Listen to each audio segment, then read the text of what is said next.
So I called the salesman and I said, "You're telling me when I buy my truck for $21,000, I can turn around and sell it for 33?"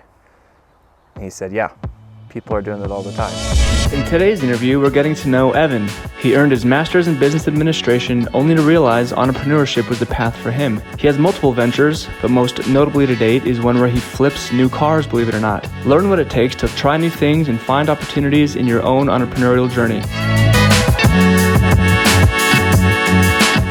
So, Evan Packard, I've known you for a little bit. Thanks for doing this with us, man. It's fun to chat with you. I want to hear a little bit about your background in business. So tell us a little bit about your kind of what your background is, what your business is now, and how you got started. Went to college, got a degree in finance. COVID happened when I was looking for jobs, so then I went and got an MBA because there was really nothing else to do. There was nothing hiring when that happened. It was like the worst market you could possibly graduate in. Came out of that, knew some people that were in like the financial advising, investment insurance industry. So that's where I initially went. But during the course of that, I started a side hustle that eventually well overtook the income I was earning from my main job. And that turned into the business that I operate now. And what's that business? It's a car company where I help people buy, sell, and flip their vehicles. Okay, used or new? The majority of them are new. I have helped some people do used vehicle sales and buying used vehicles. So how does that work? How do you flip a new vehicle? So the way that I stumbled into it, my wife needed a new car, and if everybody remembers, the car market during COVID was just crazy. I mean, we were looking around for like a $16,000 car, and like it was like a Ford Taurus with 80,000 miles on it. And I was like, I don't want to buy her a Ford Taurus with 80,000 miles. And the salesman calls me, he says, we have this new pickup truck called a Ford Maverick, and it's $21,000 brand new. And you get the warranty and all that, and it's a brand new car, it'd be yours for 21 grand. I was like, okay, well that seems like $16,000 Taurus or like a brand new little pickup truck for 21. So we bought that, and it was taking forever to come in. It was like 6 months in, the car hadn't been built yet. So I started looking at buying it used. I was like, well, used cars are always worth less than new cars, right? That's what we know. And it was like $33,000 used versus $21,000 new, because supply was so low and demand was so high that people were selling them more in the used market. So I called the salesman and I said, you're telling me when I buy my truck for $21,000, I can turn around and sell it for 33. And he said, yeah, people are doing it all the time. So that's how I got into it. It's developed a little bit more, but that's kind of the model. So interesting. Yeah. So you got an MBA, you obviously went down the road of education. Yeah. You could have gone out for some corporate jobs, even though people were not hiring as much during COVID. What made you want to become an entrepreneur, or what draws you to being entrepreneurial as opposed to finding a good corporate job with your MBA? That's a great question. I definitely didn't seek it out. It definitely wasn't something I was like, oh, I'm gonna be an entrepreneur after I graduate. I definitely applied for a bunch of corporate jobs. I remember I was talking to Vail Resorts and Red Bull and stuff like that after I graduated, and eventually went into financial advising, which I would say has a flavor of entrepreneurial in it. You have to build your own business, and much like a realtor, build your own book of business. But then, so I was like, oh, I like that. I like how my income isn't capped. I like how I can work as much as I want. I like a little bit of the freedom that comes with, but then it was like, well, this is really entrepreneurial, right? This is it's all up to me. I get to work as much as I want. I can sell as many cars as I want. I can help people buy and sell as many cars as I want. And I think once I got that taste of the freedom that comes with it, that's where I was like, oh, I really like that. I really like that. And it's, I think Mark Cuban has a quote, and I don't necessarily agree with it. He's like, he'd rather make $50,000 working for himself than $750,000 with the golden handcuffs.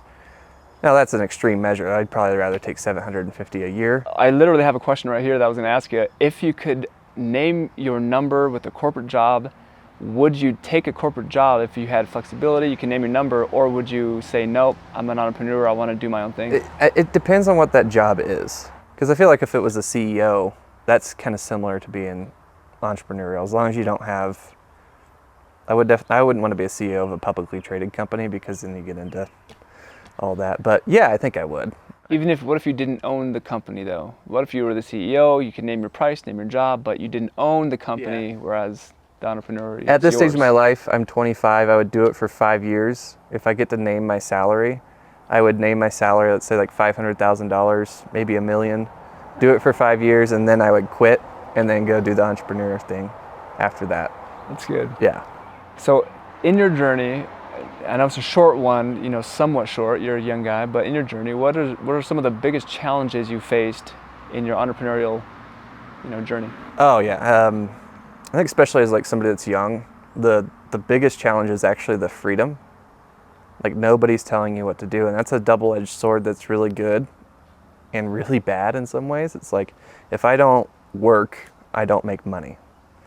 Whereas with a 9-to-5 or hourly job, you just got to show up and do enough that your boss isn't like, what are you doing? And then you can go home and you know what your paycheck is. If I do that, I'm not going to make very much money. I got to bring it, I wouldn't say every day, but I got to bring it. I got to put the effort in. I got to wake up and set my game plan for the day. It's up to me. Now the other side is like your income is whatever you want it to be. It can be nothing if you don't work at all, or it can be almost everything if you put your all into it. But one of the biggest challenges, I would say, is actually getting away from it. That's the biggest issue that I've found. Like it's midnight and I'm brainstorming or something like that, or it's around dinner time, and like it's hard to get away from the entrepreneur work. You don't leave it at your job as much. It comes with you wherever you are.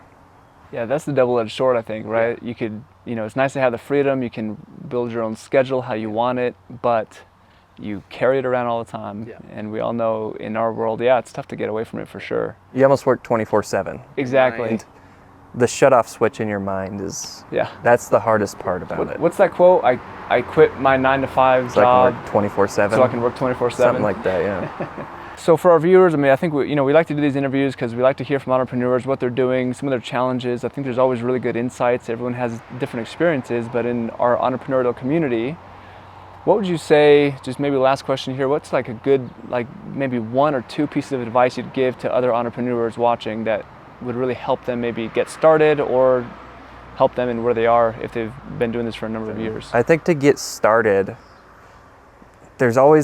I kind of had this leap of like, is this too good to be true? It's kind of hard to take that leap of faith and actually try something out and stick with it. People have that kind of hurdle they have to get over.